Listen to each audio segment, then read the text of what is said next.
Bismillahirrahmanirrahim. Assalamualaikum warahmatullahi wabarakatuh.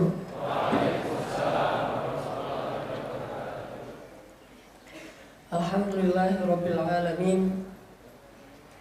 Alhamdulillahilladzi hadana li hadza wa ma kunna linahtadiya laula an hadanallah. Asyhadu an la ilaha illallah wahdahu la syarikalah wa asyhadu anna Muhammadan abduhu wa rasuluhu la nabiyya ba'dah. Allahumma shalli wa sallim wa barik ala sayyidina Muhammadin wa ala alihi wa sahbihi wa man tabi'ahu ila yaumiddin. Teman-teman yang dirahmati Allah Subhanahu wa taala, alhamdulillah saya bisa bertemu teman-teman semuanya, wajah-wajah anak muda, wajah-wajah penuh dengan harapan kebangkitan Islam. Karena seperti yang disampaikan tadi, orang-orang yang pertama beriman di antara para sahabat Nabi itu adalah anak muda. Dan mayoritas mereka juga jomblo. Cuma mereka jomblo yang udah pasti. Maksudnya pasti jomblo yang udah dibuk ya. Mereka udah pada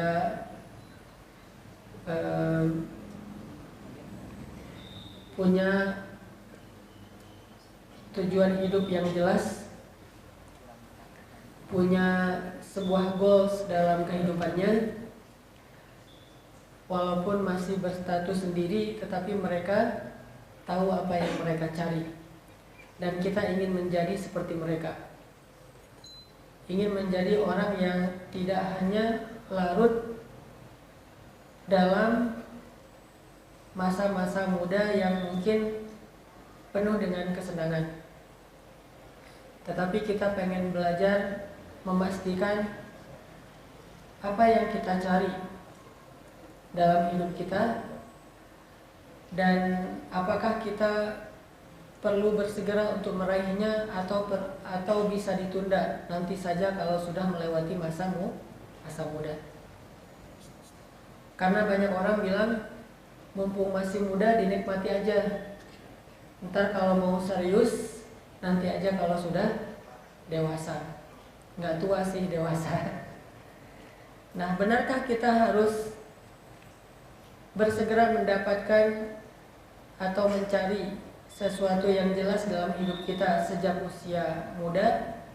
Atau muda biarin aja dulu, foya-foya, bebas, terserah, seru-seruan? Ini semuanya adalah orientasi yang dimiliki oleh para sahabat dalam hidup mereka. Bagi mereka yang mampu memanfaatkan masa muda dengan ketaatan, maka ada keistimewaan khusus di mata Allah untuk mereka. Kayak hadis yang kita pernah dengar dari para ulama, Nabi bilang nanti di akhirat itu di padang mahsyar ada 7 golongan manusia yang mendapatkan naungan Allah di hari yang tidak ada naungan kecuali naungan Allah. Dari 7 golongan manusia itu, yang keduanya adalah pemuda. Yang pertama adalah pemimpin yang adil, sedangkan yang kedua adalah pemuda yang tumbuh dalam ketaatan. Dan salah satu di antara contoh gambaran pemuda yang tumbuh dalam ketaatan, mudah-mudahan adalah teman-teman yang ada di sini. Yang menghabiskan waktu sorenya di hari libur untuk mencari ilmu. Yang menghabiskan waktu mainnya untuk itikaf di dalam masjid. Walaupun main itu nggak dilarang oleh agama, tetapi dia memilih untuk duduk di dalam masjid, beritikaf, mendengarkan majelis ilmu. Mudah-mudahan kita menjadi salah satu contoh anak muda syabun nasya'a fi ibadatillah, pemuda yang tumbuh dalam hal taat kepada Allah Subhanahu wa taala. Dan mudah-mudahan semua wajah-wajah yang ada di sini diingat oleh para malaikat, sehingga nanti kalau ketemu di pintu surga nggak perlu ta'arufan lagi sama malaikat. Lo siapa? Saya yang itu yang ikut talim yang biasa. Oh, namanya kalau nggak salah misalnya disebutin namanya, bukan, itu mah mirip wajahnya sama saya. Ternyata malaikat nggak hafal gitu. Mudah-mudahan kita dihafal oleh malaikat sehingga nama kita disebutin oleh para malaikat. Ya Allah, ampuni dia, ya Allah rahmati dia. Ya Allah ampuni dia, ya Allah rahmati dia. Sehingga ketika ketemu di pintu surga langsung disuruh masuk insya Allah. Karena kita selalu berada di dalam taman-taman surga, yaitu majelis ini.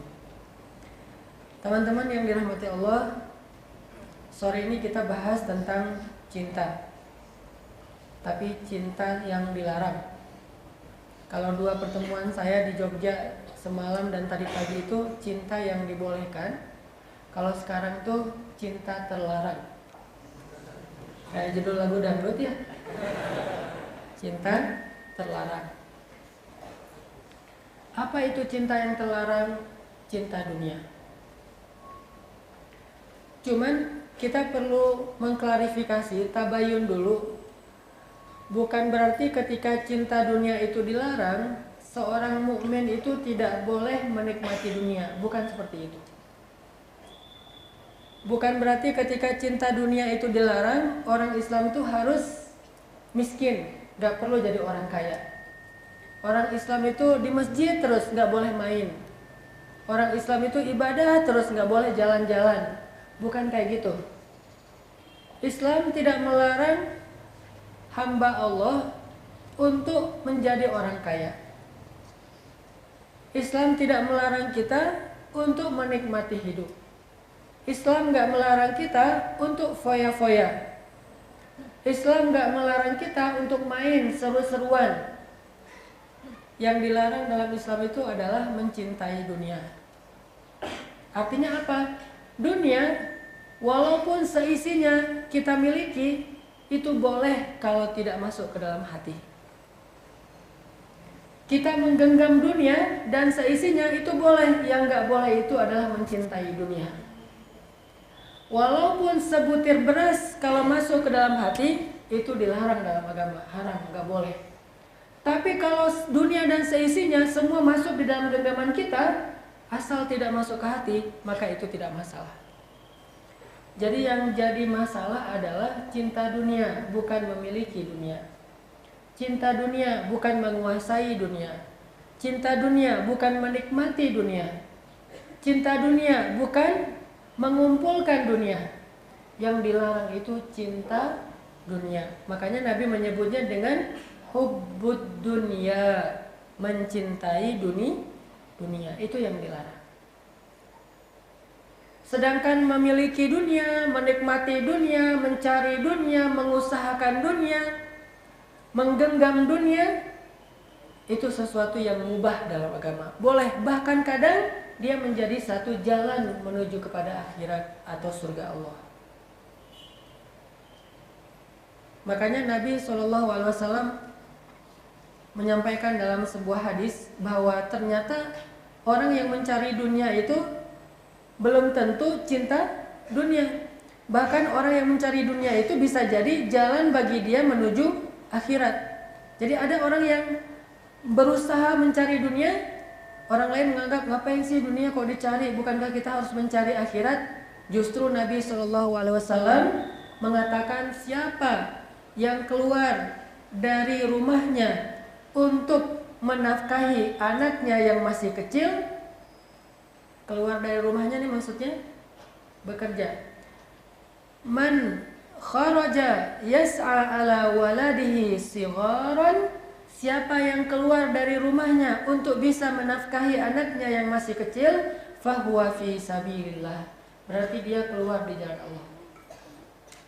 Padahal mencari dunia, bekerja, berdagang, berusaha. Siapa yang keluar dari rumahnya agar bisa menafkahi anaknya yang masih kecil, fahuwa fi sabilillah, berarti dia berada di jalan Allah. Kemudian kalimat berikutnya, wa in kana kharaja yas'a ala abawain syaikhain kabirain fahuwa fi sabilillah. Kalau dia keluar rumahnya untuk bisa menafkahi atau merawat kedua orang tuanya yang sudah tua, yang sudah sepuh, yang sudah lemah, fahuwa fi sabilillah, berarti dia berada di jalan Allah. Wa in kana kharaja yas'a ala nafsihi, barang siapa yang keluar untuk bisa mendapatkan kebutuhannya dan supaya dia bisa menjaga kehormatannya, tidak perlu meminta-minta maksudnya, fahuwa fi sabilillah, berarti dia di jalan Allah. Dan barang siapa yang keluar berusaha karena riya'an wa mufakharatan, karena dia ingin pamer, karena dia ingin memperlihatkan kekayaannya kepada orang lain, fahuwa fi sabilis syaitan, barulah dia disebut orang yang berada di jalan setan. Artinya nggak semua orang yang keluar rumah mencari dunia, berusaha mendapatkan dunia itu adalah orang yang cinta dunia, belum tentu. Orang kalau berdagang pakainya pahala atau uang. Pak, berapa harga jeruk? Oh, 1 kilo pahalanya surga seluas langit dan bumi. Kan enggak kan? Walaupun itu sesuatu yang baik, tetapi ada enggak orang yang jualan jeruk atau orang yang jualan bakmi Jogja dibayar pakai pahala? Tidak. Ini sesuatu yang sangat wajar. Kamu cinta dunia ya? Kenapa nih jualnya pakai dunia nggak pakai akhirat? Harusnya jualnya pakai akhirat. Ini baju berapa? Misalnya dia jualan kaos, harganya 150k gitu ya. Dia bilang, ini berapa bajunya? Udahlah, sama aja pahalanya dengan 2 rakaat sholat, ambil aja. Kan? Atau berapa nih bajunya? Anggap aja sedekah. Kalau itu namanya bukan tijarah, itu namanya sedekah. Jadi orang yang berdagang selama dia di dunia pasti berdagangnya dengan dinar dan dirham. Az-zahabu wal fiddah, dengan dinar, dirham, emas, perak atau mata uang. Lalu apakah gara-gara dia menukar suatu barang dengan harta duniawi dia berarti mencintai dunia? Belum tentu. Apakah ketika dia menjual sesuatu dan ingin mendapatkan manfaat dari dunia berarti dia cinta dunia? Belum tentu. Karena Nabi SAW mengatakan kalau itu tujuannya untuk menafkahi keluarga, maka itu adalah fi sabilillah. Makanya di kita itu ada istilah jomblo fi sabilillah. Siapa itu jomblo fi sabilillah? Yang dia itu rela menjadi sendiri, tidak punya pasangan demi menjaga kehormatan. Fi sabilillah kan? Yang dia itu minta diputusin gara-gara nggak serius mau nikah, daripada nanti jadi fitnah, jadi nambah dosa, berarti dia jomblo fi sabilillah. Kan ada yang diputusin bersyukur, kita udahan aja ya, maksudnya kita adik kakak aja, alhamdulillah gitu. Itu mah udah nggak perlu move on, udah pasti bersyukur, sujud syukur langsung, bahagia banget. Di sini gua traktirin makan, kenapa? Gue habis diputusin, habis diputusin traktir makan. Ada nggak yang kayak gitu? Belum pernah diputusin ya? Kan banyak orang kalau diputusin kayak bete gitu, stres, nggak bisa move on, sampai ada yang bunuh diri, nabrakin diri ke truk yang lagi berhenti di jalan, atau loncat dari jembatan gitu kayak di Korea kan? Di Korea itu tingkat bunuh diri tertinggi di dunia sekarang. Kalau dulu di Jepang hobinya bunuh diri, kalau sekarang di Korea bunuh dirinya tuh sambil backflip gitu sih, ngetrik gitu. Bunuh diri loncat gitu. Jadi kayak free cliff dive gitu, loncat bebas. Karena ada teman saya yang pernah jalan-jalan ke Korea, terus pas dia lagi city tour ngeliatin satu jembatan sungai, Di tembok sungai itu ada tulisan, terus ada foto keluarga, ayah, ibu, anak dan segala macam. Dia nanya sama guide-nya, itu kenapa tuh? Itu tulisannya maksudnya apa? Bahasa Korea kan nggak bisa ngerti. Itu artinya apa? Oh, itu tulisan quote, kata-kata motivasi buat orang yang pengen bunuh diri. Soalnya di Korea itu tren bunuh diri paling digandrungin itu loncat dari jembatan. Itu bunuh diri paling viral di Korea. Jadi kalau misalnya putus cinta, kan banyak sinetron Korea gitu yang diputusin gitu ya, gitu ya. Putus ya. Itu artinya apa gitu? Iya gitu, putus aja, gak apa-apa, aku bunuh diri gitu. Bunuh diri loncat. Akhirnya karena saking banyaknya kasus bunuh diri gara-gara diputusin, pemerintah Korea bikin kayak tulisan gitu di dinding-dinding sungai, supaya orang kalau mau bunuh diri itu galau. Wah, mau bunuh diri, baca itu jadi galau kan? Membunuh diri, kalau bahasa Islam mah, orang yang bunuh diri maka dijamin masuk neraka gitu. Aduh, udah bunuh diri, dia enak-enak sama pacarnya, sama suaminya, gua masuk neraka. Enggak banget deh. Ya udah, bunuh diri gua dong. Bunuh. Ada yang bilang, saya mah nggak bunuh diri, dibunuh oleh siapa? Oleh mantan. Saya nggak bunuh diri, dia yang membunuh saya. Kan kalau dalam Islam membunuh orang lain mengambil semua dosanya kan ya. Seorang pembunuh diberikan dosa orang yang dia bunuh seutuhnya. Jadi orang yang dibunuh itu nggak punya dosa. Mudah-mudahan kita doakan saudara kita di Palestina, di Suriah, di Myanmar, di Rohingya yang dibunuh dalam keadaan terzolimi, yang dianiaya, berarti mereka syahid karena dosa-dosa mereka semuanya diberikan kepada orang yang zalim yang telah membunuh mereka. Walaupun dalam hitungan kita sedih, tapi kita yakin tempat mereka di sisi Allah lebih baik daripada kondisi kita di dunia. Jadi di Korea tuh kayak gitu teman-teman. Artinya apa? Artinya ada istilah fisabilillah dalam mencari dunia. Dan jangan lupa teman-teman, kalau kita perhatikan sirah para sahabat, ternyata ya, coba lihat dalam perang-perang Nabi, ada istilah apa? Istilahnya kalau dalam perang mah, kalau habis perang terus dapat harta gitu, ghanimah. Apa itu ghanimah? Tidak dirampas. Harta yang didapatkan dalam peperangan, bukan rampasan. Karena Islam tidak pernah merampas hak orang lain. Harta yang didapatkan dalam peperangan. Gimana ngedapetinnya? Jadi by the way, orang-orang kafir dulu kalau mau berperang itu mereka bawa onta, bawa kuda, bawa domba, nggak tahu bawa ayam apa enggak gitu, ayam, bebek, bebek angon gitu, terus ditulang lunak gitu. Pada bawa harta tuh, ternak-ternak pada bawa. Kenapa kok bawa ternak? Karena peperangan di zaman dulu itu bisa 2 bulan, 3 bulan lamanya, dan sepanjang peperangan mereka ada juru masaknya. Hari ini garang asam ya, garang asam gitu. Hari ini bikin steak, steak wagyu gitu, bawa sapi wagyu gitu. Ternyata kalau peperangan itu mereka bawa banyak ternak, termasuk bawa pedang. Harga satu bilah pedang itu bisa 20 juta. Jadi kalau orang kafirnya lari karena kalah, pedangnya ketinggalan, itu bisa jadi barang berharga. Terus perisai juga harganya mahal, belum lagi nanti panah segala macam. Nah, yang cukup mahal juga adalah orang kafir itu kalau berperang dulu di zaman para nabi itu suka bawa dewa perang namanya, atau dewi, karena Lata, Uzza, Manat, Hubal itu semuanya dewi perang. Nah, dewa mereka itu terbuat dari emas. Sehingga kalau misalnya mereka berperang, mereka bawa dewa biar ditolong sama dewanya. Kalau kalah mereka lari, dewanya ketinggalan. Di zaman dahulu ya, pas dewanya ketinggalan diambil oleh kaum muslimin. Lumayan kan, bisa bikin cincin, di atasnya dikasih batu akik gitu.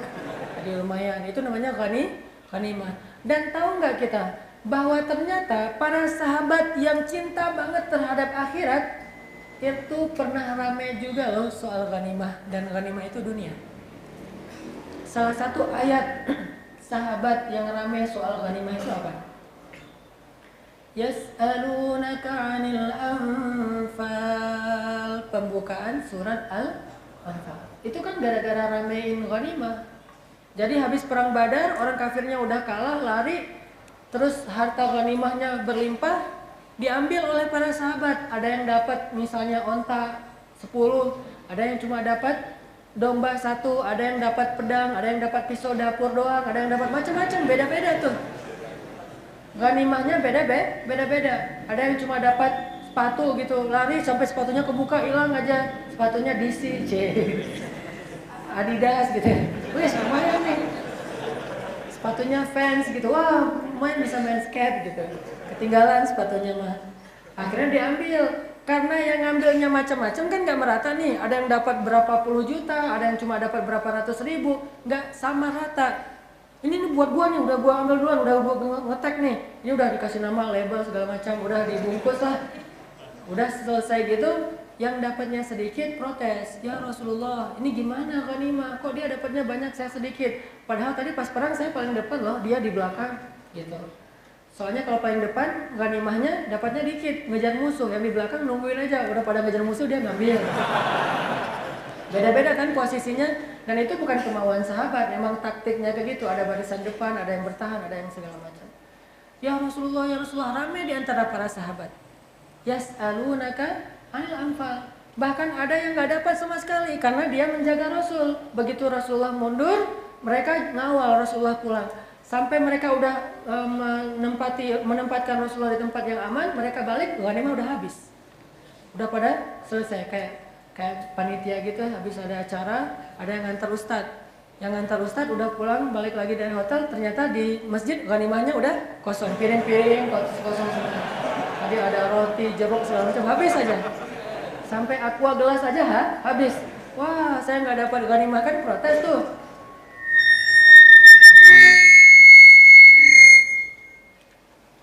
Nah, cek.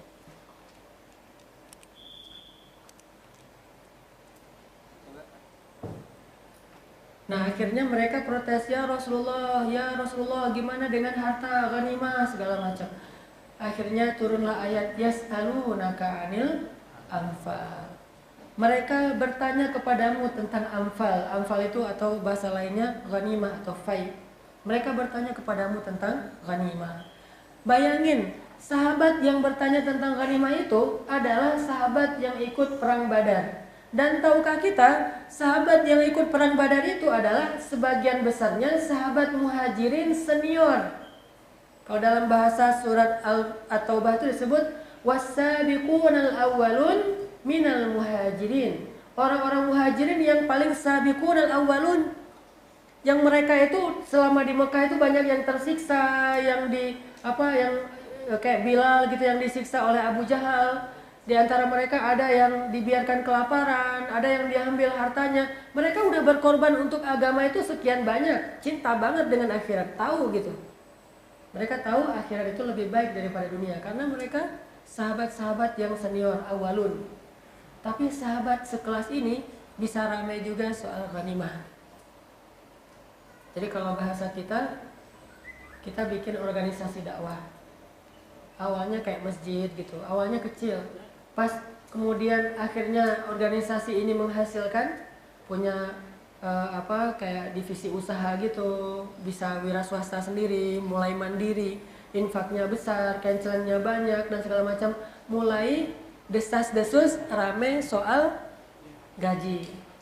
Wah, gaji saya nggak naik-naik, dari dulu jadi marbot misalnya kan, dari dulu saya jadi imam, dari dulu saya jadi muazin dan seterusnya. Udah gitu dia baca sejarah tentang gaji lah gitu. Kan ada sejarah gaji di zaman kekhalifahan Harun Ar-Rasyid. Di zaman Harun Ar-Rasyid, tahu nggak berapa gaji seorang muazin? Gaji seorang muazin di zaman Harun Ar-Rasyid itu 50 dinar sebulan. 1 dinar itu 2,5 juta. Berarti 50 dinar berapa tuh? 125 juta ya? Benar gak sih? 125 juta kurang lebih sebulan gaji muazin. Kalau saya hidup di masa itu saya pengen jadi muazin aja. Gaji imam 100 dinar seorang khatib atau seorang ulama yang menulis buku diberikan hadiah oleh Khalifah Harun ar-Rasyid seberat emas seberat bukunya. Jadi kalau ulama nulis buku, kan buku dulu mah tebal-tebal ya, kertasnya juga kertas dari kayak kulit gitu tebal. Jadi kalau buku 100 halaman bisa sekilo itu. Kalau sekarang bukunya nggak bisa ditimbang soalnya dalam bentuk aplikasi, tinggal download gitu. Buku tebal Sahih Bukhari tinggal download, paling-paling harganya $10, 100.000.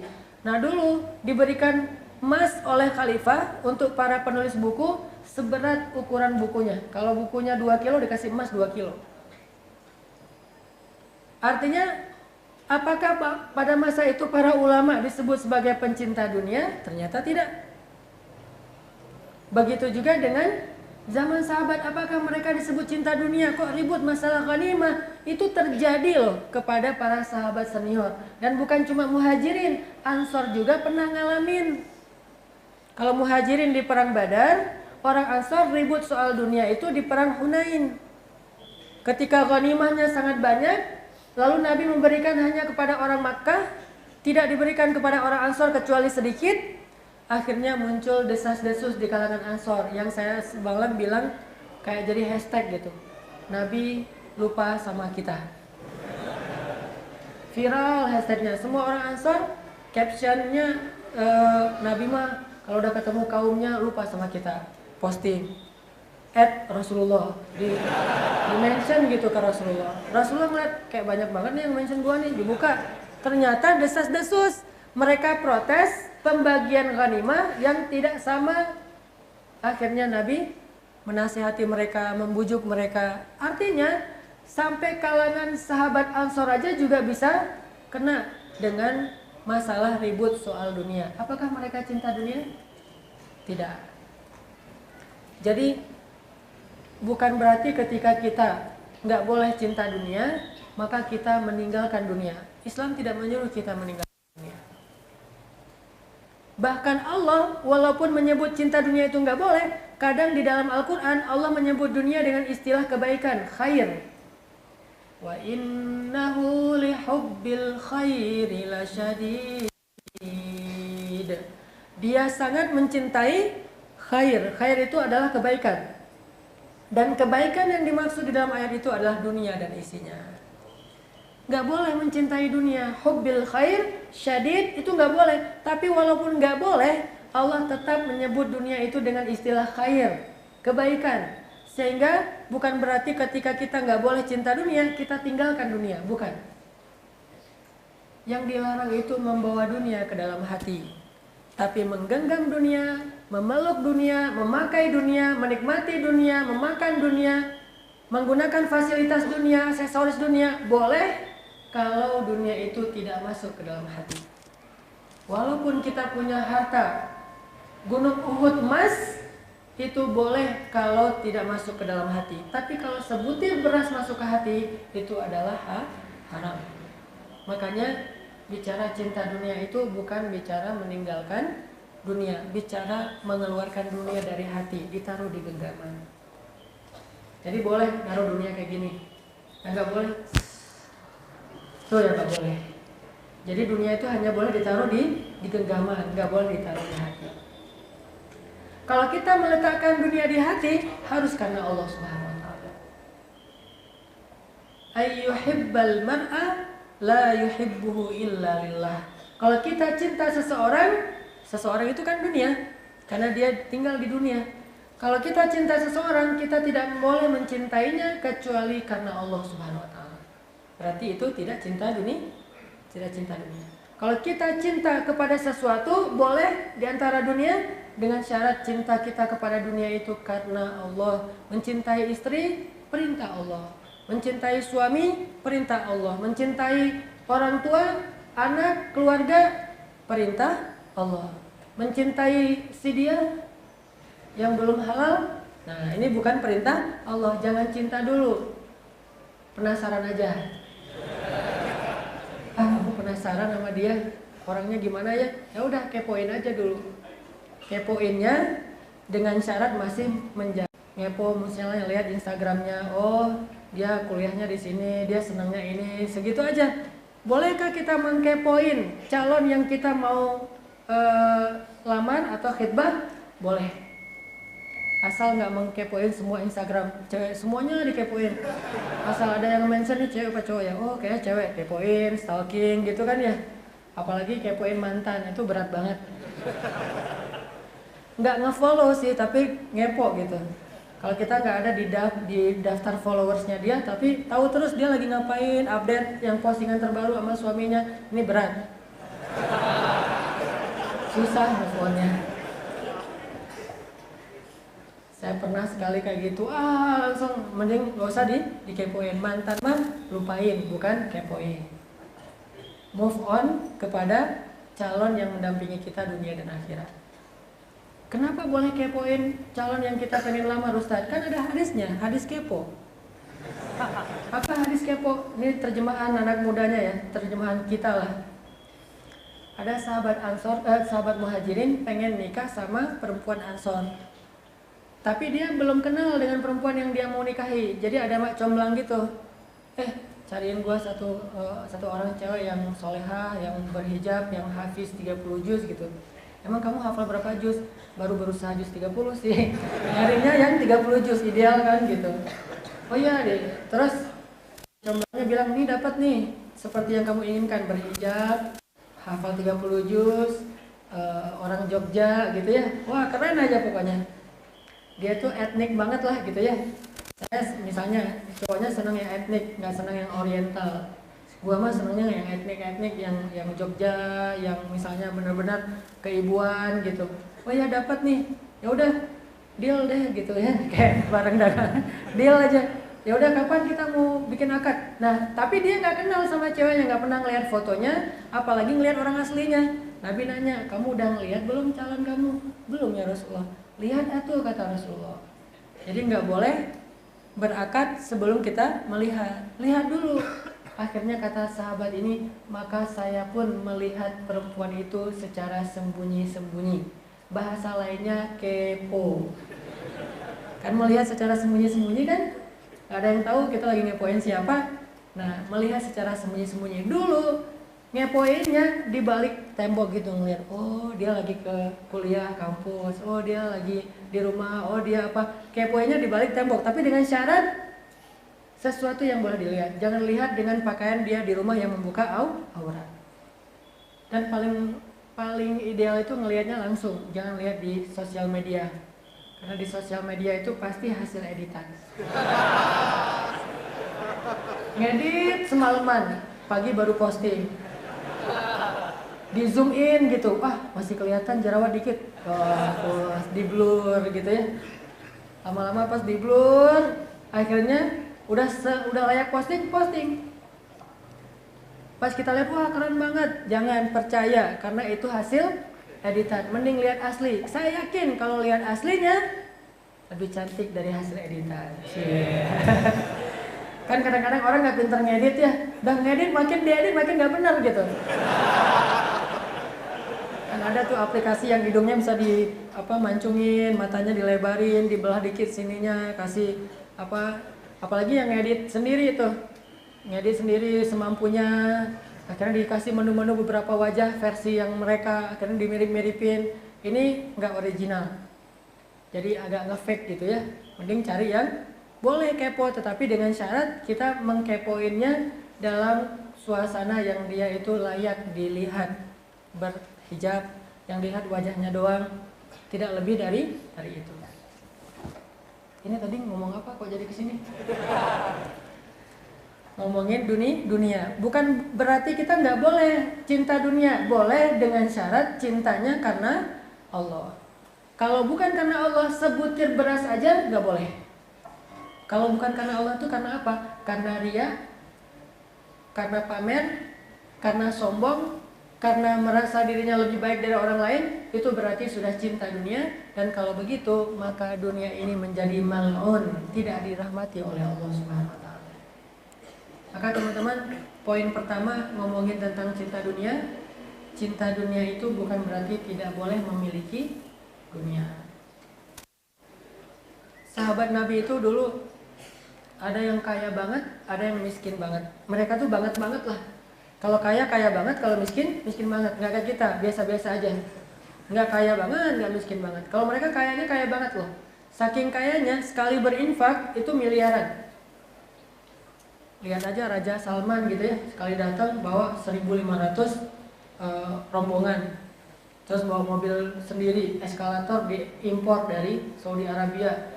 Khusus pesawatnya pribadi, kayak di dalam hotel bintang 5. Itu orang Arab yang bukan paling kaya, belum lagi Raja Dubai, Raja Qatar segala macam.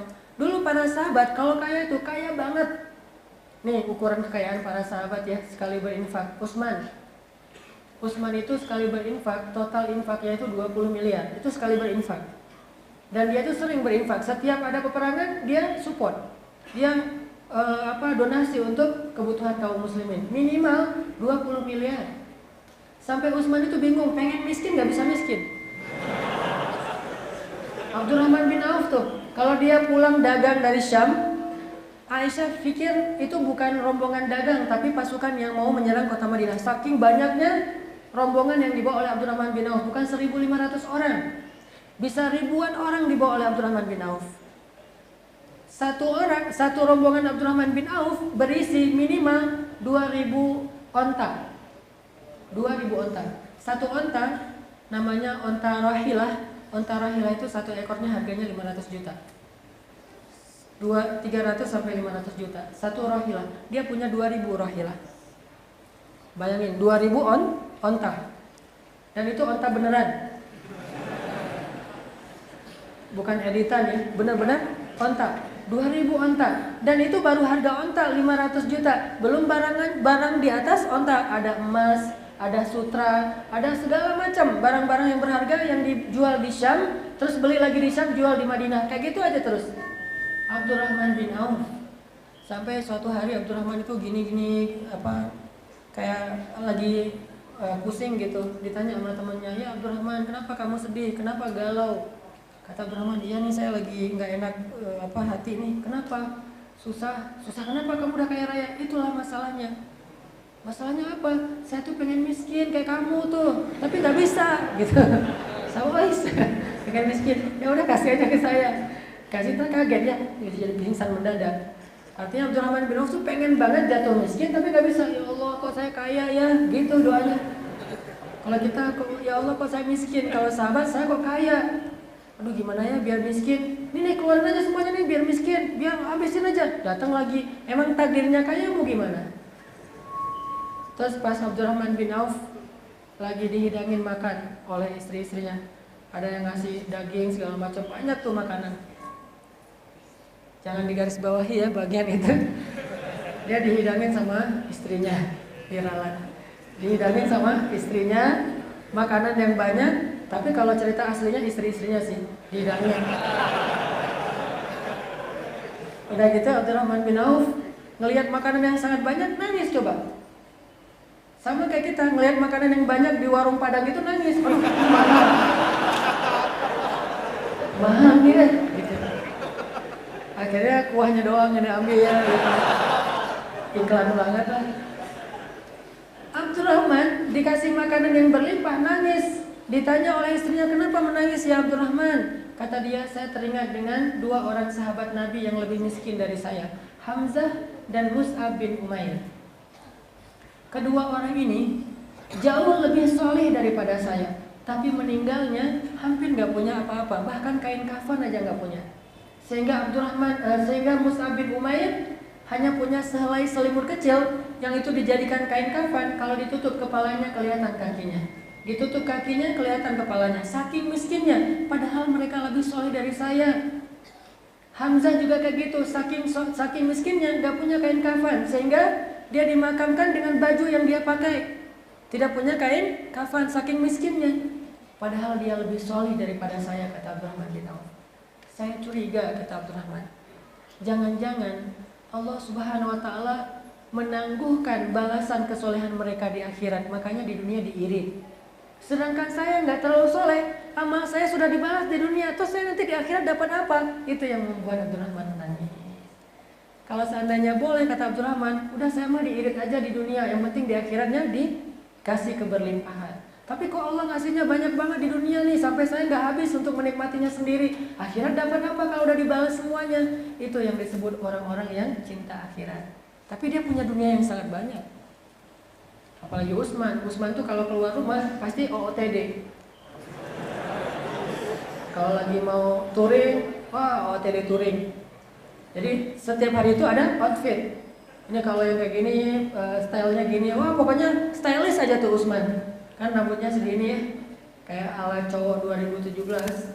Rambut segini, kumisnya Van Dijk yang dipelintir gitu. Sebelah lagi nggak ada. Ini cowok 2017, 2016, 2017. Janggutnya tipis, kumis panjang. Saya cuma nggak dibolehin aja sama istri, mau dipanjangin kumisnya. Ditambah lagi emang Nabi nggak suka dengan kumis yang panjang. Terus rambutnya segini. Utsman itu stylish banget, sangat up to date pakaian-pakaiannya Utsman itu. Kalau bahasa sekarang mungkin branded lah ya. Dia pakai baju semuanya branded. Ketika ketemu para sahabat yang miskin itu protes. Utsman, tunggu dulu. Alani jelek ya Utsman. Kalau bahasa kita, us, ntar dulu us gitu. Berapa gitu? Itu lu kok pakaiannya kayaknya megah banget, mewah banget. Lo cinta dunia ya gitu? Enggak, gua nggak kenal cewek namanya dunia. Cinta dunia. Kenapa kamu cinta dunia, wahai Utsman? Dengan pakaian kamu yang sangat indah dan segala macam. Kata Utsman, ntar dulu. Saya tuh nggak cinta dunia, tapi saya memakai pakaian yang bagus-bagus untuk menunjukkan bahwa Allah itu maha baik kepada saya. Innamal a'malu binniyat. Karena kenapa? Saya dengar Rasulullah bersabda, Allah itu kalau ngasih nikmat kepada hamba, suka kalau hamba itu memperlihatkan nikmatnya. Wa amma bi ni'mati rabbika fahaddis. Perlihatkan nikmat Tuhanmu supaya orang tahu Allah itu Rahman dan Rahim. Itulah kenapa saya pakai baju yang bagus. Lagi pula, Jibril itu lebih stylish dari saya loh. Tahu nggak Jibril itu stylish banget? Hadis Umar tentang apa itu iman, Islam, ihsan, gitu ya. Itu kan hadis itu ada adegan Jibril datang. Jadi Nabi lagi nongkrong gitu sama para sahabat. Kalau kita mah lagi ngopi gitu. Kita ngopi yuk, ngopi aja. Nongkrong, lagi ngobrol-ngobrol gitu. Tiba-tiba datang laki-laki yang gagah banget.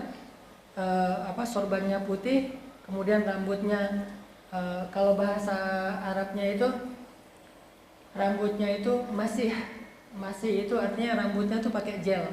Makanya kenapa Isa disebut Al-Masih, ada dua artinya dalam bahasa Arab. Itu bukan bahasa Ibrani, bukan bahasa Nasrani, bahasa Islam. Isa Al-Masih artinya Al-Masih yang rambutnya itu rapi. Kayak pakai gel, nggak kelimis-kelimis sama juga sih, tapi keren gitu. Kayak pakai gel, rapi dan sepundak, itu Al-Masih. Atau arti yang kedua dari Al-Masih, yang dia berjalan di muka bumi. Ada dua manusia disebut Al-Masih, satu Isa, satu Dajjal. Dua-duanya disebut Al-Masih. Min fitnatil Masih Dajjal, kan? Dari fitnah Al-Masih yang bernama Dajjal.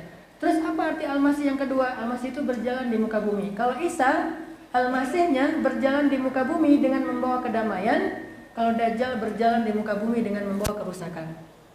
Namanya Al-Masih.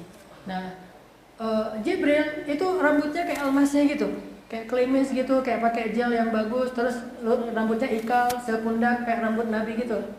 Rambut Nabi kan sepundak ya. Saya heran kalau ada sekolah yang nyuruh potong rambut anak laki-laki biar rapi dipendekin gitu. Bukankah sunnah Nabi itu justru rambutnya segini? Nih kalau ada guru-guru sekolah mohon diganti ya peraturannya.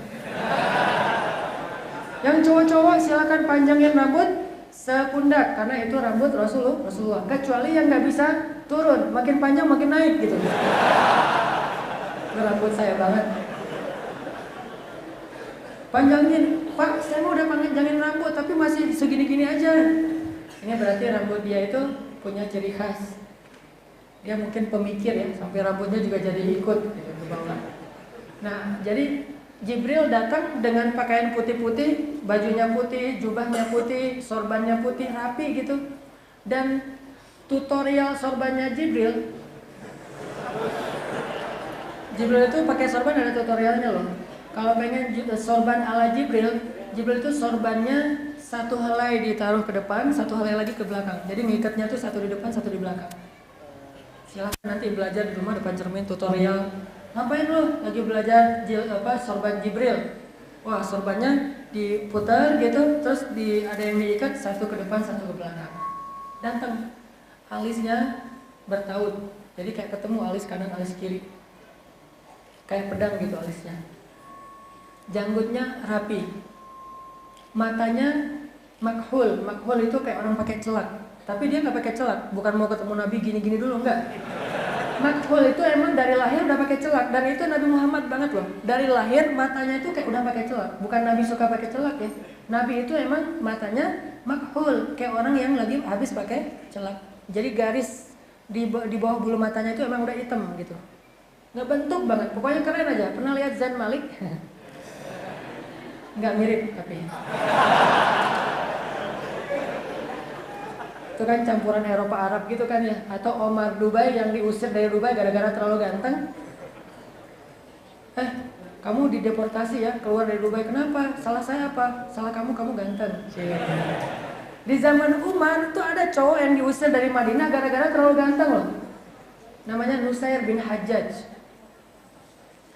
Malam-malam Umar lagi belusukan gitu, lewat rumah seorang cewek. Cewek itu lagi kayak kalau kita tuh lagi perform syair, lagi nyanyi gitu. Si ceweknya lagi nyanyi pakai syair jahiliyah. Tahu syair jahiliyah? Syair jahiliyah itu yang kayak ada kalimat cinta semalam, cinta terlarang, cinta-cinta yang misalnya nggak boleh dalam agama. Dia lagi bikin syair jahiliyah. Si cewek ini bikinnya, aduh Tuhanku katanya, duhai Tuhanku, seandainya dibolehkan, aku ingin menghabiskan malamku bersama Nusair bin Hajjaj sambil minum khamar, dan aku serahkan tubuhku untuknya. Dia nulis syair itu, dia baca sendiri dalam rumah. Dia kira nggak ada yang dengar, ternyata Umar lagi lewat dengar. Langsung kaget Umar. Astagfirullahaladzim, inna lillahi wa inna ilaihi raji'un. Umar pulang, nanya kepada pegawainya, siapa Nusair bin Hajjaj? Kata pegawainya, selebgram. Selebgram zaman Umar. Oh, kalian nggak follow? Enggak lah, para sahabatnya nggak follow. Followersnya cewek-cewek semua gitu. Setiap hari ngeposting lagi Nusair bin Hajjaj ya. Dia saking orangnya keren sampai banyak cewek-cewek yang kelepek-kelepek sama Nusair bin Hajjaj. Berandai-andai bisa jadi istri Nusair bin Hajjaj. Ya udah, cari di mana dia, coba cari nomor teleponnya atau alamatnya atau apalah, akunnya apa gitu, dicari. Dipanggil ke menghadap Umar. Pas menghadap Umar, berdiri depan Umar, Umar kaget, kirain malaikat saking gantengnya. Wah, kalau ini jangankan cewek, cowok juga bisa. Wah, keren banget itu. Saking kerennya, kayak cowok Korea gitu kan. Kan cowok Korea susah ngebedain mana cewek mana cowok, sama kan ya, saking lembutnya gitu. Bersih gitu. Kalau Nusair nggak bersih, tadi janggut tipis, rambut segini, terlalu ganteng kata Umar, bahaya nih. Wah, nggak ada cewek-cewek dekat saya. Istrinya Umar kan menjaga diri, nggak ada. Terus juga anak-anaknya Umar. Terus kata Umar, ya Nusair, kamu tahu nggak salah kamu apa? Nggak tahu. Dia punya pura-pura nggak ngertian gitu, nggak tahu, pura-pura lugu gitu. Nusair, kamu itu ganteng sih. Akhirnya Nusair, aduh bingung gimana nih. Emang salah saya kalau saya ganteng sih? Kan Allah yang menciptakan kegantengan saya. Kata Umar, ya udah, mulai sekarang kamu potong rambut kamu tuh, pendekin. Ini peraturan sekolah baru nih, pendekin rambut kamu. Gak boleh terlalu ganteng. Biar cewek-cewek nggak jadi fitnah, menjaga kehormatan. Pulang, datang ke barbershop gitu. Mau gaya apa nih? Pendekin aja dong om. Gak usah gaya-gaya misalnya pengen punk gitu atau apa gitu, nggak, pendekin aja, dipendekin. Udah dicepakin gitu. Terus pakai sorban, datang lagi ke Umar. Pas datang ke Umar pakai sorban, lebih ganteng daripada. Wah, ini lebih keren lagi nih. Bingung Umar. Wah, ini cowok memang keren sih, dia apa-apain juga. Cepat keren, dia segini keren, pakai sorban lebih keren lagi. Untung nggak ada kupluk waktu itu ya, pakai kupluk. Loh, kok lu mirip basket sih? Nusair bin Hajjaj, skateboarder era Umar lah gitu ya. Udah gitu, karena Umar nggak bisa menghilangkan kegantengan Nusair bin Hajjaj, akhirnya Umar memutuskan Nusair bin Hajjaj dideportasi keluar dari Madinah.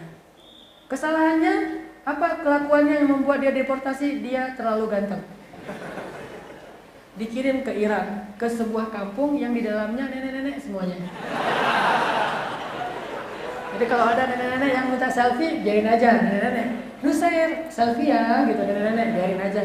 Kampung itu nenek-nenek semua yang insya Allah tidak akan jadi fitnah, soalnya perempuan yang sudah lanjut usia sudah tidak ada lagi hasrat gitu. Nenek-nenek, kakek-kakek, yang muda itu cuma Nusair bin Hajjaj. Cowok muda satu-satunya yang jomblo di negeri itu, diusir ke sana. Tapi adilnya Umar bin Khattab mendeportasi Nusair bin Hajjaj digaji. Jadi dia kayak ditugas keluar kota gitu, dinas keluar kota, dibayar sama Umar. Dan Nusair bin Hajjaj anak satu-satunya yang dimiliki oleh ibunya, dia nggak punya ayah lagi, anak yatim. Suatu hari Umar lagi jalan sama putra-putranya, ada Abdullah, ada Qasim, ada beberapa orang putra Umar. Terus datang ibunya Nusair, "Ya Amirul Mukminin," kata ibunya Nusair, "saya akan laporkan Amirul Mukminin kepada Allah nanti di akhirat." Orang dulu ngancamnya itu demo pakai laporan ke akhirat. Jadi spanduknya tuh, "Saya laporin ke Allah," gitu spanduknya. Keren ya demo dulu ya. Dan menurut saya sih demo udah ada dulu, cuman bentuknya beda-beda. Yang jelas kan intinya menyampaikan aspirasi. Datang nih ke Umar, "Ya Amirul Mukminin, saya laporin Amirul Mukminin kepada Allah nanti di akhirat." Kata Umar, "Salah saya apa? Engkau menghabiskan hari-harimu bersama anak-anak laki-laki, sedangkan saya engkau biarkan sendiri jauh dari anak laki-laki yang saya miliki." "Emang anak ibu siapa?" "Nusair bin Hajjaj." Kata Umar, "Ibu tahu kenapa saya mengusirnya?" "Ya, karena dia mirip saya, ganteng sih." Cantik gitu, ibunya cantik. Gak ngomong gitu juga sih. "Ya, karena dia kamu bilang ganteng jadi fitnah segala macam." "Iya, anak saya yang laki-laki tidak ada yang jadi fitnah, anak ibu jadi fitnah." "Ya udah deh," kata Umar, "jangan laporin ke Allah ya, gini aja. Ini kita kasus di close aja boleh nggak gitu?" Kata ibunya, "Wani piro," gitu. Ya udah, ibu saya kirim juga ke Baghdad, ke Irak, dan sama dengan Nusair bin Hajjaj, terus saya kasih gaji juga. Jadi kalian berdua dikirim sama-sama digaji sama pemerintah. "Ya udah deh, kalau nggak ada pilihan lain, saya malu tapi mau." Dikirimlah ibunya ke Irak bersama Nusair bin Hajjaj, digaji oleh pemerintah yang adil. Sampai Nusair bin Hajjaj di sana belajar kepada ulama dan dia memperbaiki akhlaknya. Setelah dia paham, akhirnya dia kirim surat kepada Umar, "Ya Amirul Mukminin, segala puji bagi Allah untukmu yang telah memberi saya kesempatan belajar lebih baik. Sekarang saya pengen hijrah status." Apa hijrah status? Nusair bin Hajjaj pengen nikah. Gara-gara dia udah pengen nikah, akhirnya fitnahnya udah nggak ada lagi kan, udah nikah. Baru dia dibolehkan kembali lagi ke kota Madinah setelah dia mengakhiri masa jomblonya. Ini kenapa jadi cerita Nusair bin Hajjaj? Artinya orang yang keren, berpenampilan menarik itu bukan hanya orang yang cinta dunia. Utsman bin Affan berpenampilan menarik, Abdurrahman bin Auf berpenampilan menarik. Yang lebih luar biasa lagi, Mus'ab bin Umair itu menarik banget penampilannya. Gimana menariknya? Bayangin, parfumnya Mus'ab bin Umair di Mekah itu cuma ada satu. Nggak ada orang yang punya parfum dengan model kayak gitu, dengan harum kayak gitu. 10 milinya, 100 milinya harganya 20 juta. Segini harganya 20 juta. Jadi kalau kita pakai gitu, wah 100 ribu, 200 ribu. Saking mahalnya parfum Mus'ab bin Umair. Sampai disebutkan dalam cerita tentang biografi Mus'ab bin Umair, kalau Mus'ab bin Umair mau cuci baju, orang-orang rebutan bajunya Mus'ab bin Umair, pengen mereka yang cuci. Kenapa? Supaya parfum di bajunya Mus'ab bin Umair pindah kepada baju-baju mereka. Saking mahalnya parfum Mus'ab. Jadi kalau Mus'ab lewat satu gang, cewek-cewek yang ada di dalam rumah pada bilang, Mus'ab lewat, Mus'ab lewat. Kenapa? Harumnya parfum Mus'ab itu cuma ada satu di kota Mekah. Jadi nggak perlu Mus'ab, gua lewat, nggak perlu. Cukup lewat aja, parfumnya bikin semua orang tahu kalau Mus'ab baru lewat. Aduh, telat, tahu gitu tadi mau selfie bareng, mau diposting, lumayan kan nambah-nambah followers gitu. Mus'ab bin Umair penampilannya menarik, bahkan Jibril penampilannya menarik. Berapa kali Jibril diutus oleh Allah ke dunia dengan wujud seorang laki-laki yang sempurna, itu penampilannya menarik. Salah satunya pas diutus ketemu dengan Maryam. فَأَرْسَلْنَا إِلَيْهَا رُوحَنَا فَتَمَثَّلَ لَهَا بَشَرًا سَوِيًّا. Kami utus ruh kami yaitu Jibril kepada Maryam, fatamassala laha basyaran sawiyya. Jibril pun menjelma sebagai seorang laki-laki yang sawiyya, yang keren banget. Sawiyya itu ideal banget, cowok paling ideal. Tingginya, postur tubuhnya, perutnya six pack gitu. Pokoknya ideal aja. Kalau nggak ideal kan gimana pun pakai baju bagus, tetap aja bagian di sininya kan jadi kelihatan tuh usianya berapa gitu ya. Wah, kekenyangan ya, atau apa disebut, kalau yang saya paling nggak enak tuh disebut cowok hamil misalnya, kan itu nggak enak banget tuh karena one pack gitu atau zero pack. Jibril itu ideal, cowok paling keren lah. Basyaran sawiyya. Sampai-sampai ketemu Maryam itu kalau ketemu cowok biasa aja tuh, cowok lewat biasa aja buat Maryam. Tapi pas Jibril datang depan Maryam sampai kaget loh ketemu Jibril, saking gantengnya Jibril. Cuman kagetnya Maryam ini kagetnya orang soleha, kagetnya auzubillah gitu kagetnya, bukan wow, masya Allah, alhamdulillah, atau astagfirullah tapi ngelihat gitu. Enggak, Maryam itu ketika ngelihat Jibril, qalat inni a'udzu birrahmani minka in kunta taqiyya. Aku berlindung kepada Allah darimu kalau kamu takut kepada Allah. Ngomongnya gitu. Maryam itu kan Azra itu perempuan yang menjaga diri. Tapi tetap kaget, cuman Azra menjaga iffah. Begitu Jibril muncul tring, tiba-tiba ada Jibril keren banget di depan Maryam. Langsung Maryam, a'udzu birrahmani minka in kunta taqiyya. Aku berlindung kepada Allah darimu kalau kamu bertakwa. Gitu kan Maryam? Udah gitu Jibril mengatakan, "Ya Maryam, ana rasulu rabbiki li'ahabalaki ghulaman zakiyya." Ya Maryam, gak usah khawatir, aku bukan mau menggoda kamu, bukan laki-laki yang jahat, aku utusan Tuhanmu, berarti malaikat. Ingin memberikan kabar kalau kamu akan punya seorang anak yang suci. Maryam langsung kaget, gimana saya punya anak, saya gak punya suami, dan saya tidak pernah disentuh oleh laki-laki sama sekali. Itulah keajaiban dan kebesaran Tuhanmu. Dzalika huwa alayya hayyin, mudah bagiku, kata Allah. Artinya Jibril itu selalu berpenampilan menarik.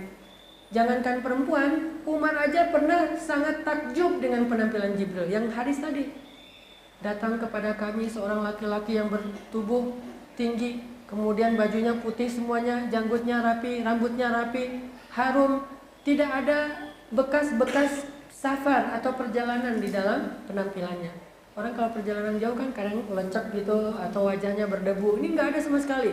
Tapi kami nggak ada yang kenal dengan dia, berarti bukan orang dekat. Bukan orang dekat, tapi kok nggak ada bekas safar. Ini orang dari mana nih? Aneh banget, ganteng banget. Tiba-tiba duduk di antara para sahabat, langsung menautkan lututnya dengan lutut Rasulullah SAW. Jibril tanya, ya Muhammad, sebutkan apa itu Islam. Nabi nyebutin rukun Islam. Benar, kami heran. Ini tiba-tiba datang nanya-nanya ke Nabi, terus Nabi jawab, dia bilang benar. Ini guru Nabi dari mana gitu ya? Sebutkan iman, sebutkan ihsan, sebutkan kapan kiamat dan tanda-tanda kiamat. Akhirnya setelah semuanya selesai, Jibril pergi. Saat Jibril pergi jalan, Jibril kan nggak nyapa-nyapa gitu, enggak, pergi aja jalan. Pas Jibril pergi, para sahabat masih gini. Sampai Jibril udah jauh, pada masih melongo gitu. Baru mereka pecah ngelamunnya setelah Nabi bertanya, tahukah kalian siapa itu? Apa Rasul? Heran sahabat kepada Jibril. Tahukah kalian siapa itu? Kata sahabat, Allah wa rasuluhu a'lam. Allah dan Rasul lebih tahu. Emang siapa ya Rasul? Yang baru saja kalian lihat itu adalah Jibril. Wah, Jibril tahu gitu, tadi mau minta tanda tangan. Foto bareng dengan Jibril kan susah banget tuh bisa ketemu Jibril. Kalau Nabi mah biasa ketemu Jibril.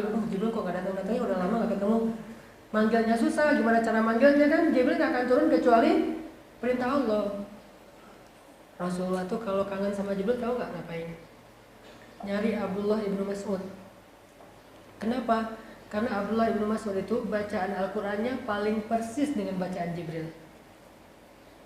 Dengar Jibril baca Quran, dengerin tuh Abdullah bin Mas'ud. Jadi kalau kayak sekarang ada orang yang kalau baca Quran mirip banget dengan Syekh apa gitu, sebutlah, oh dia baca Qurannya mirip banget dengan Sudais loh, dengan Ghamidi loh, dengan Toha Junaid loh, dengan siapa, dengan Muzammil loh misalnya. Maka Abdullah bin Mas'ud baca Qurannya paling mirip dengan Jibril. Jadi kalau Nabi kangen Jibril, ketemunya, ya Abdullah bacakan Al-Quran. Artinya berpenampilan menarik itu bukan cinta dunia. Tapi kalau semua penampilan itu menjadi sesuatu yang penting di hati kita, baru disebut cinta dunia. Dan itu yang gak boleh. Artinya siap berpenampilan menarik, siap kotor juga, siap sobek, siap kalau penampilan kita itu jadi jelek, siap kalau Allah mengambil nikmat itu. Jangan sampai kita menjadi lupa diri ketika dikasih nikmat dan menjadi orang yang berputus asa ketika Allah ambil nikmat itu. Senang boleh, sedih boleh, tapi jangan berlebihan. Dikasih nikmat, alhamdulillah. Diambil nikmat, innalillah. Gitu-gitu aja. Ajaban li amril mu'min. Orang mukmin itu ajib. Kayak ada anaknya Umar bin Khattab. Ada anaknya Umar bin Khattab, namanya Abdullah. Abdullah itu seorang sahabat Nabi yang banyak ilmu, sniper. Jadi dia selain ulama, sniper juga pemanah. Plus dia seorang anak muda yang punya banyak ternak, punya onta yang banyak. Suatu ketika setelah bapaknya menjadi Amirul Mukminin, orang-orang kalau menggembalai onta dekat dengan ontanya Abdullah bin Umar, itu akan mendahulukan onta milik Abdullah untuk dikasih air dan rumput. Sehingga pas dijual ke pasar, ontanya Abdullah itu lebih gemuk daripada onta-onta yang lain. Suatu hari Umar lagi meninjau atau lagi meriksa keadaan di pasar. Pas ngeliat di pasar onta, itu ada onta satu gemuk sendiri, yang lain nggak segemuk itu. Ditanya sama Umar, itu onta siapa yang paling gemuk? Kata pegawainya Umar, onta anakmu wahai Amirul Mukminin. Anak yang mana? Abdullah bin Umar. Panggil dia ke sini. Dipanggil Abdullah. Ya Abdullah, kata Umar, kenapa onta kamu lebih gemuk daripada yang lain? Hah? Abdullah bingung, kok onta saya ditanya lebih gemuk? Yang mana saya tahu? Saya nggak tahu wahai ayah. Enggak, saya tahu penyebabnya, kata Umar. Kenapa wahai ayah? Karena orang-orang memberikan air dan rumput untuk ontamu lebih banyak daripada onta-onta yang lain. Mereka mengatakan itu onta anaknya Amirul Mukminin. Itu onta anaknya Amirul Mukminin. Berikan dia rumput yang banyak, air yang banyak, karena dia onta anaknya Amirul Mukminin. Tidaklah onta itu menjadi gemuk kecuali karena kamu anak seorang Amirul Mukminin. Terus salah saya apa? Mulai sekarang kamu jual itu onta, lalu kamu ambil seharga kamu beli onta itu ketika masih kecil, keuntungannya kembalikan kepada Baitul Mal. Coba, gitu banget tuh Amirul Mukminin.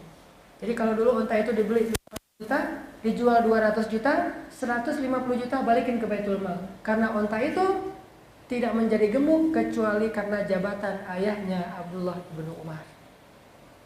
Apa kata Abdullah bin Umar? Sam'an wa ta'atan ya Amirul Mukminin. Sami'na wa ta'na. Enggak protes. Ayah kok gitu banget sih pasal, enggak sama sekali. Karena dia tidak cinta dunia, tetapi dia berusaha untuk mendapatkan dunia. Begitu dunia itu diambil, enggak masalah buat dia. Kalau dia masih bisa mengusahakan, dia usahakan. Kalau diambil, dia tidak menjadi putus asa. Ini orang yang mengumpulkan dunia, tetapi tidak masuk dunia ke hatinya. Jadi para sahabat juga kayak gitu. Yang kaya-kaya, yang miskin juga miskin. Yang kaya bersyukur, yang miskin sabar.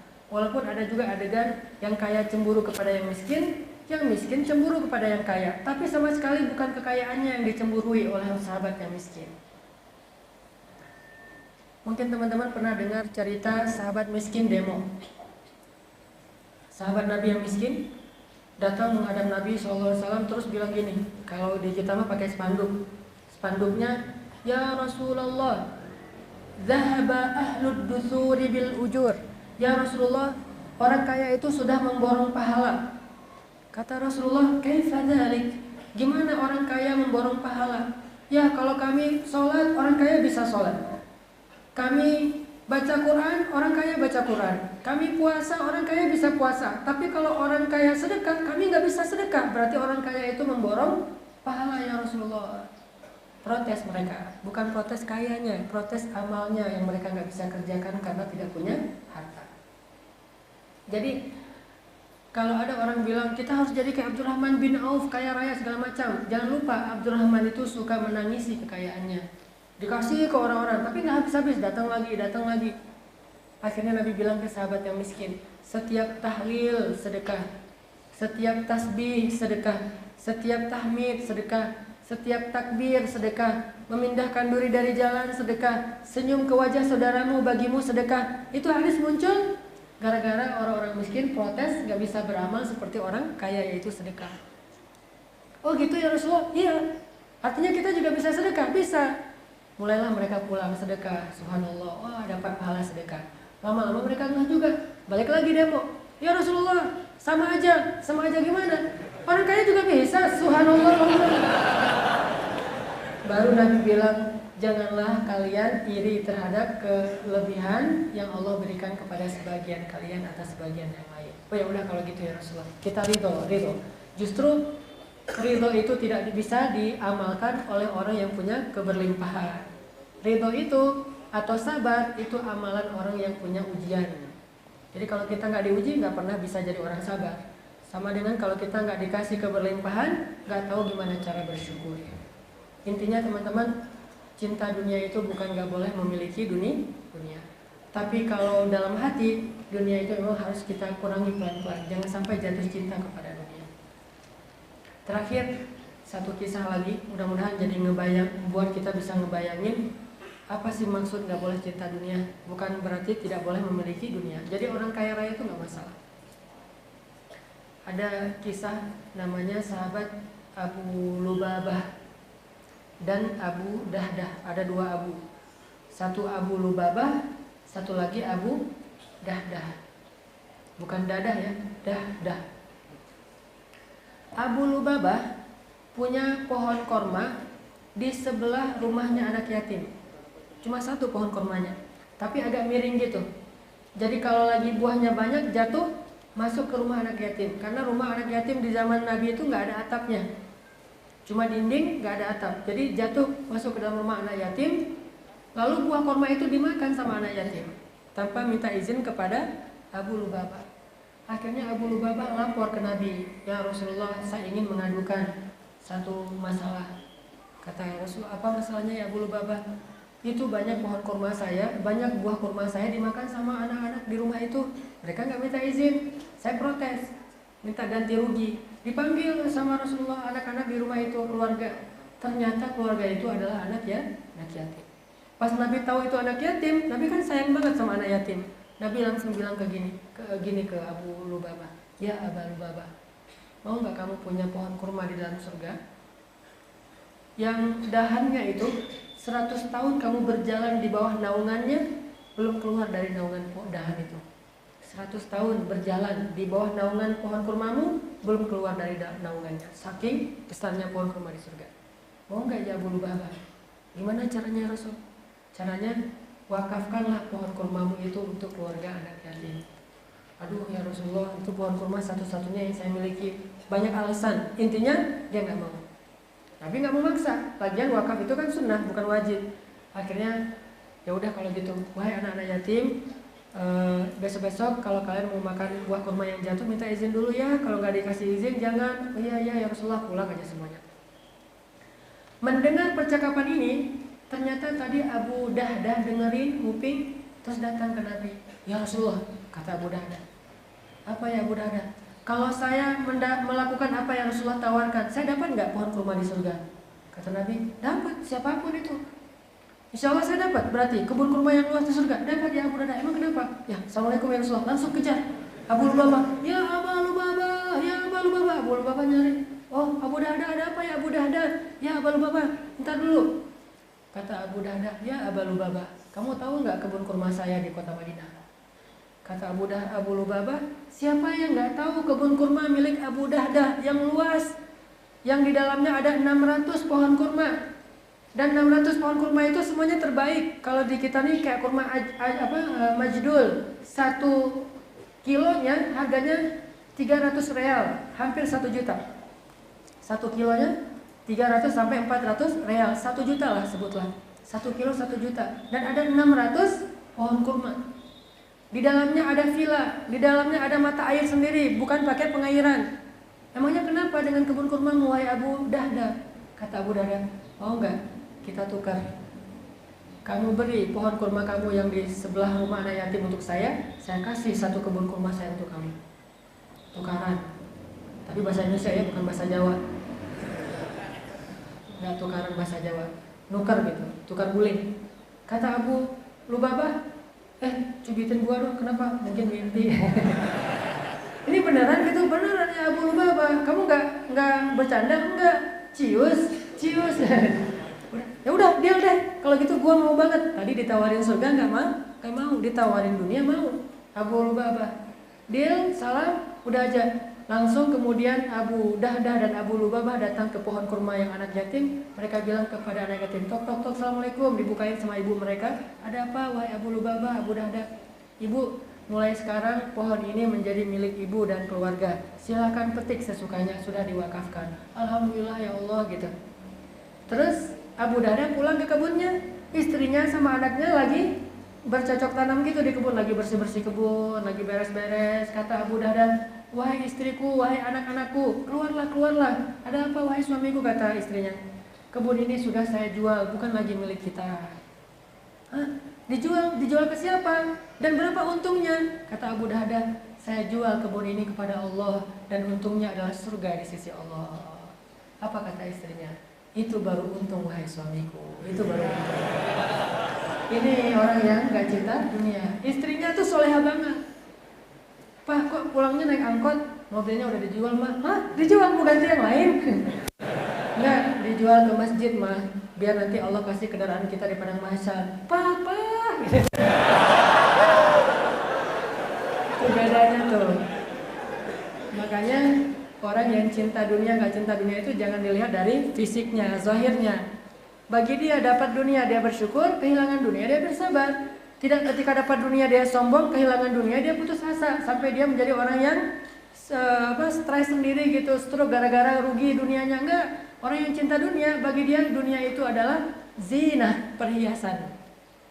Pakai perhiasan nggak pakai perhiasan, sesuatu yang biasa aja. Pakai perhiasan dia senang, nggak pakai juga nggak akan kiamat dunianya. Kayak kita misalnya lagi jalan, terutama buat cewek-cewek, kadang-kadang lagi jalan misalnya bawa perhiasan kayak misalnya gelang atau cincin, kadang-kadang ketinggalan di rumah lupa dibawa. Apakah membuat kita bete seharian? Kan nggak, biasa aja. Apalagi yang laki-laki, kadang-kadang kita bawa jam tangan, kadang-kadang enggak, biasa aja. Pakai, alhamdulillah, nggak pakai juga biasa. Itu berarti dunia hanya di genggaman, bukan kayak iklan apa ya dia, dunia dalam genggamanmu. Jadi nggak ada di dalam hatimu. Jadi biarkan dunia itu hanya di zahir kita. Itu yang dimaksud dengan cinta dunia. Mudah-mudahan kita bisa membuang rasa cinta di hati kita terhadap dunia, lalu kita memasukkan rasa cinta kepada surga Allah secara perlahan-lahan. Dan insya Allah nanti teman-teman akan ada aksi donasi untuk apa? Wakaf mobil masjid, mobil dakwah untuk masjid. Nah, ini kendaraan yang dipakai oleh masjid untuk operasional dakwah dan memakmurkan masjid. Videonya bisa kan? Ya? Videonya bisa. Oh ya, nanti aja. Insya Allah kita bersama-sama untuk bertabarruk, bergotong royong.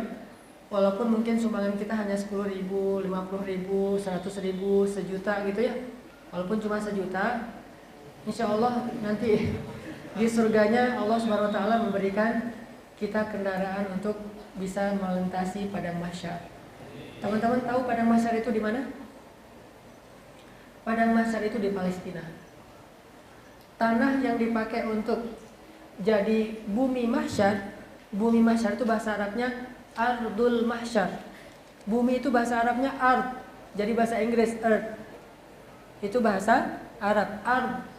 Nah, dunia ini, bumi yang kita pakai namanya ardud dunia. Sedangkan di padang mahsyar namanya ardul mahsyar. Kata Allah di akhir surat Ibrahim, yauma tubaddalul ardu ghairal ardi.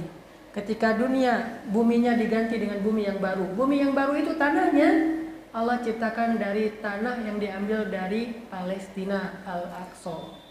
Sehingga orang yang paling beruntung di padang mahsyar salah satunya adalah orang yang berjuang untuk masjid Allah, terutama Masjidil Haram, Masjid Nabawi, dan Masjidil Aqsa, dan juga masjid-masjid yang lain, termasuk masjid di tempat kita.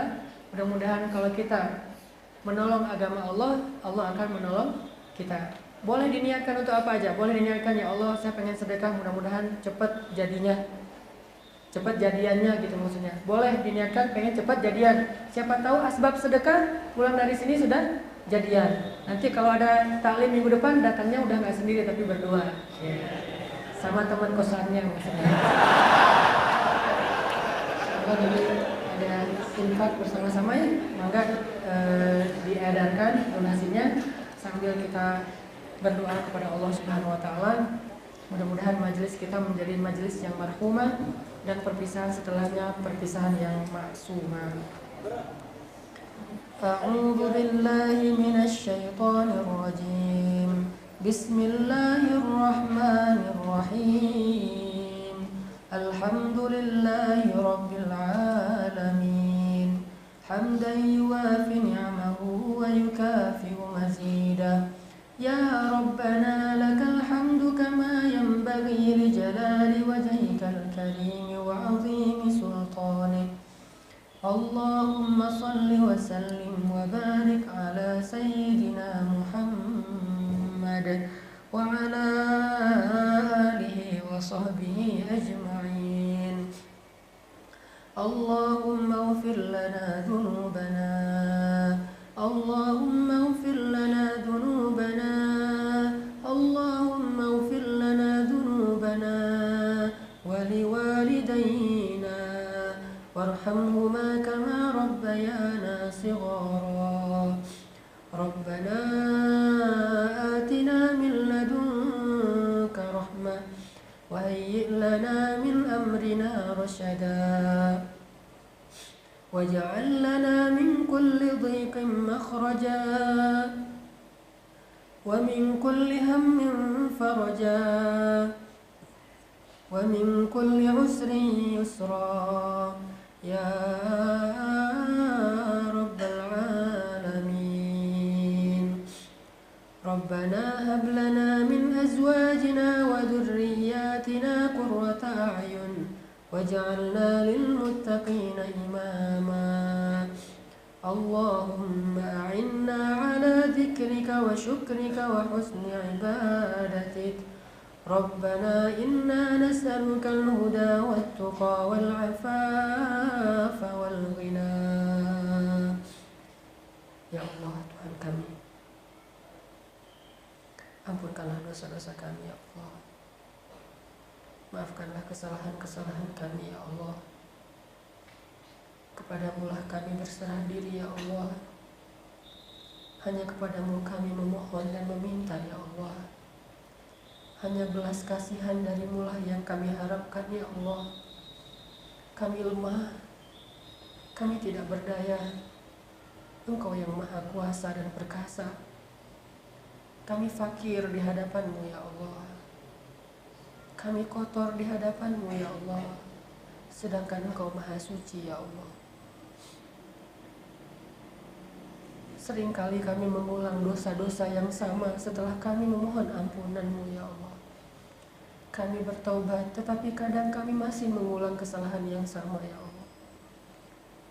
Tetapi kami tidak mau berputus asa dari meminta ampun kepadamu. Engkau yang maha pengampun.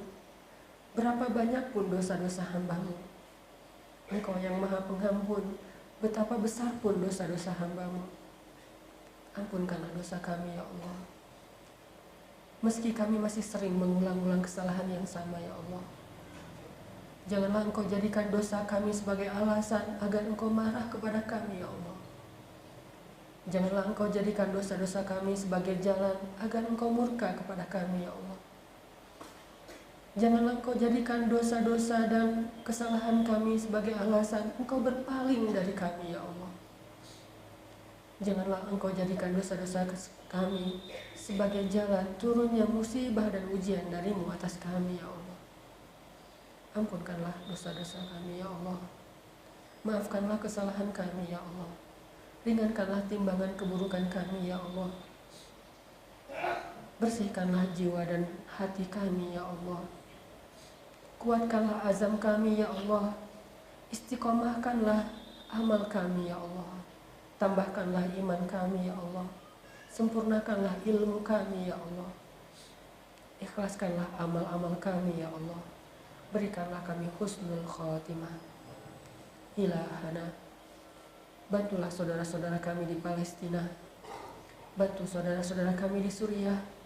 Bantu saudara-saudara kami di Rohingya. Ilahana, jadikanlah negeri kami tercinta ini, Indonesia, negeri yang Engkau ridhoi. Jadikanlah orang-orang berimannya bersatu. Jadikanlah anak-anak mudanya adalah anak-anak muda yang mau berjuang untuk agama-Mu.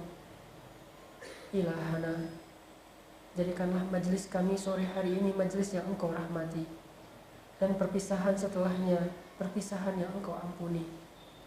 Ilahana, ajib du'aana, innaka mujibas sa'ilin. Rabbana atina fid dunya hasanah wa fil akhirati hasanah wa qina adzabannar. Subhanakallahumma wa bihamdika asyhadu an la ilaha illa anta astaghfiruka wa atubu ilaik. Assalamualaikum warahmatullahi wabarakatuh.